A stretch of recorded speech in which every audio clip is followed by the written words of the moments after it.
Hello, എല്ലാവർക്കും നമസ്കാരം. ഇന്ന് നമുക്ക് ഈ നെത്തോലി മീൻ, ഈ ചെറുത്, ഇതെങ്ങനെയാണ് നമുക്ക് എളുപ്പം പിച്ചാത്തിയൊന്നും വേണ്ട, അത് കൈകൊണ്ടൊന്നും വൃത്തിയാക്കുന്ന രീതി ഞാൻ നിങ്ങളെ ഒന്ന് കാണിച്ചു തരാം. അപ്പം അതല്ല, നിങ്ങളൊന്ന് കണ്ടോ, എളുപ്പം എന്നാണ് നമുക്ക്. വേണ്ട, ഇങ്ങനെ രണ്ട് കൈയും എടുത്തിട്ട് നമുക്ക് വേണ്ട ഇങ്ങനെ ഇതിനെ ഇങ്ങനെ ആക്കിയിട്ട് വേണ്ട വാലും തലി ഒന്ന് കളഞ്ഞ് എളുപ്പം എന്നാണ് നമുക്ക്. നമ്മൾ പിച്ചാത്തി കൊണ്ടൊക്കെ ആണെങ്കിൽ ഒത്തിരി സമയം എടുക്കും. അപ്പം നമുക്ക് എളുപ്പം വൃത്തിയാക്കാനുള്ള ഒരു വേല, ഒരു ടിപ്പ് നിങ്ങളെ ഞാൻ കാണിച്ചു തരാം. വേണ്ട, കയ്യുടെ ആവശ്യം മാത്രമേ ഉള്ളൂ.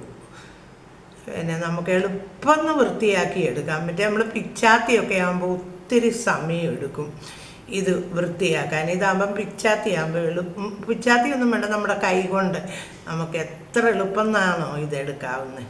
അപ്പം നിങ്ങളെല്ലാവരും ഇതൊന്ന് ട്രൈ ചെയ്ത് നോക്കിയേ. എളുപ്പം എന്നാണ്, പിച്ചാത്തിയുടെ ആവശ്യമില്ല, ഒന്നുമില്ല. നമ്മുടെ കൈ കൊണ്ട് നമുക്ക് എളുപ്പം മീനെല്ലാം നല്ലതാണ്. അപ്പം ഞാൻ ബാക്കിയെല്ലാം ഇതിങ്ങനെ ഒന്ന് വൃത്തിയാക്കട്ടെ. ഞാൻ വൃത്തിയാക്കിയ 5-6 ഉണ്ട്, അത് ഞാൻ നിങ്ങളെ ഒന്ന് കാണിച്ചു തരാം.